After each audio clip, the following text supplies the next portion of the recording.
Hi, I'm Jim V. Brock. I'm in northern Indiana in Elkhart County.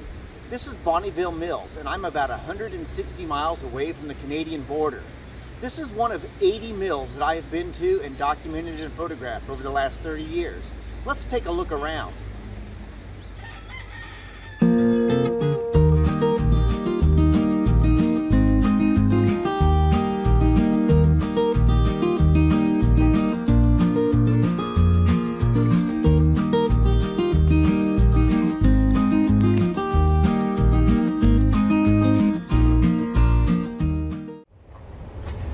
Let's talk for just a minute about Mr. Bonneville. He was a bit of a scoundrel. From the research I've done, I discovered that he had actually spent a little time in jail for swindling people out of money.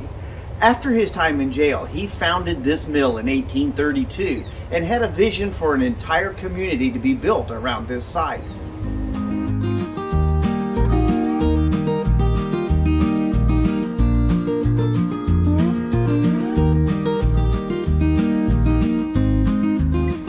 Okay, let's talk about how you get the water to the mill.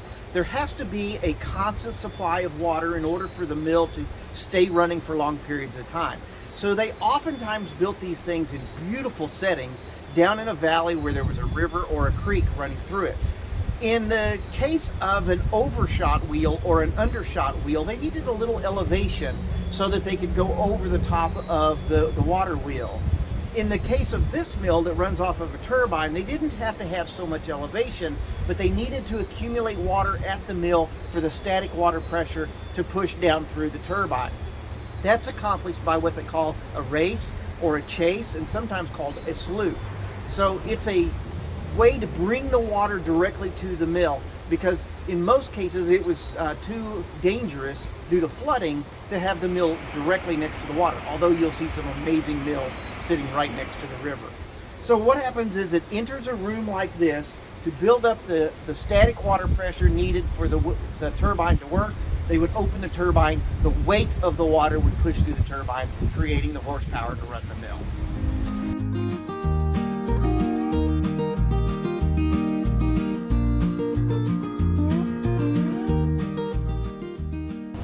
Let's talk for a minute about the different types of mills there are. There's basically three types of mills. You have the most common one, which is the most photographed, would be the overshot wheel. They're very scenic and they're in beautiful places throughout the country. The water flows over the wheel, creating the horsepower by the weight of the water caught in the troughs. The undershot wheel works the same way, but the water goes under. That wheel would turn in reverse, and it would have less horsepower due to the smaller amount of time that it is in the troughs of the wheels. Then you have the turbine type, like this one. This works off of static water pressure built up above it. This would be in some type of a shaft or container. The water would be above it. The deeper the water, the more water pressure you would have and the more horsepower you can achieve out of the turbines like this. And it operates from these fins here that can be closed when the mill's not in operation. And as you open them, the water will flow in through here past the turbine that is inside here, causing it to turn, turning a vertical shaft that goes up into the mill and operating the equipment. The wider you can have this, the more static pressure you have above it, the faster the turbine's going to turn. Many of your hydroelectric dams today are operated off of a system very similar to this. So even though this is technology from the 1800s, it is still widely used today.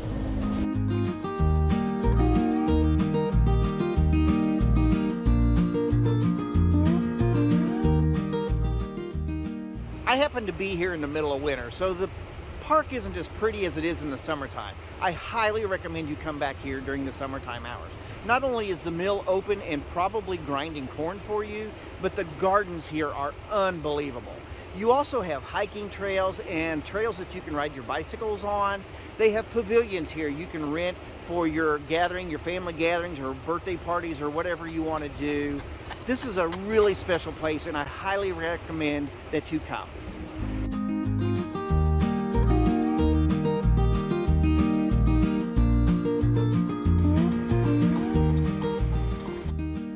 Mr. Bonneville had a great vision and a great dream, and it lives on today through the people who preserve this great site.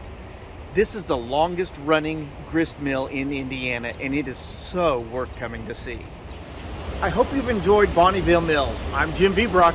Let's go find another mill to explore.